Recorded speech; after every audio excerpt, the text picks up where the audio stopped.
બાદ આજે જૂનાગઢમાં મેગા ડિમોલિશનની કામગીરી હાથ ધરાઈ છે। જૂનાગઢ મહાનગરપાલિકા દ્વારા શહેરના ઐતિહાસિક ઉપરકોટ કિલ્લા નજીક આવેલા ધારાગઢ દરવાજા વિસ્તારમાં આજે વહેલી સવારે જિલ્લા વહીવટીતંત્ર અને પોલીસ દળે સંયુક્ત રીતે ગેરકાયદેસર દબાણો સામે મેગા ડિમોલિશન કામગીરી હાથ ધરી છે।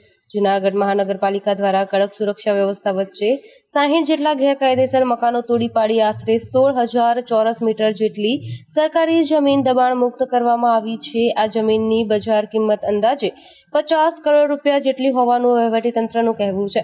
10 જેસીબી અને 10 ટ્રેક્ટરો સહિતના યાંત્રિક સાધનો સાથે તંત્ર દ્વારા મેગા ડિમોલિશનની કામગીરી થઈ રહી છે, જેમાં 100 થી વધુ ગેરકાયદેસર મકાનો તોડી પાડવામાં આવશે। ડિમોલિશનની આ કામગીરીમાં 8 અસામાજિક તત્વોના મકાનો પણ તોડી પાડવામાં આવ્યા છે।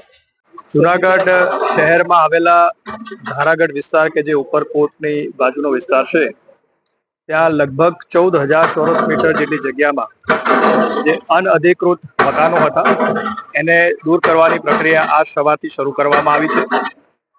આ જે 14,000 ચોરસ મીટર જેટલો વિસ્તાર છે એના માટે સિટી સર્વેનો અમારો સર્વે નંબર એનો 1484 અને એના માટે તમામ પ્રક્રિયા જે નિયમસરની છે કરવામાં આવી છે। દબાણકર્તાઓ જે હતા એમને નોટિસ આપવામાં આવી હતી અને એમને પૂરતી તક પણ આપવામાં આવી હતી કે એ લોકોએ આ જગ્યાએ કેવી રીતે મકાન બનાવ્યા છે, પરંતુ કોઈ પણ પ્રકારના એવા અધિકૃત ડોક્યુમેન્ટ એમની પાસેથી મળી આવ્યા ન હતા અને આથી આ પ્રક્રિયા પૂરી કરી અને અમે આજ સવારથી લગભગ 400 જેટલા અમારા પોલીસ અધિકારીઓ, 10 જેટલા જેસીબી, જિલ્લા વહીવટીતંત્ર, કોર્પોરેશન, પીજીવી સેલ, ફાયરની ટીમ તમામ સાથે રહી અને આ ચુસ્ત બંદોબસ્ત સાથે આજે દબાણ દૂર કરવાની પ્રક્રિયા હાથ ધરી છે અને આ પ્રક્રિયા જે છે એ આખો દિવસ ચાલશે અને આ દબાણ જે છે એ દૂર કરવામાં આવશે।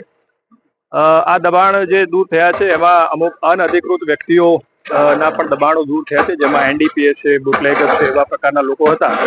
એને માહિતી પણ પોલીસ વિભાગ તરફથી જે અમને મળી એને લઈને એક કડક કાર્યવાહી કરવામાં આવી છે અને આવા કોઈ પણ પ્રકારના અસામાજિક તત્વો જે છે એ આ પ્રકારનું દબાણ કરે તો બિલકુલ ચલાવી લેવામાં આવશે નહીં અને આ દબાણ દૂર કરવાની જે પ્રક્રિયા છે આગામી સમયમાં પણ આટલા જ પૂરજોશથી ચાલુ થવાની છે।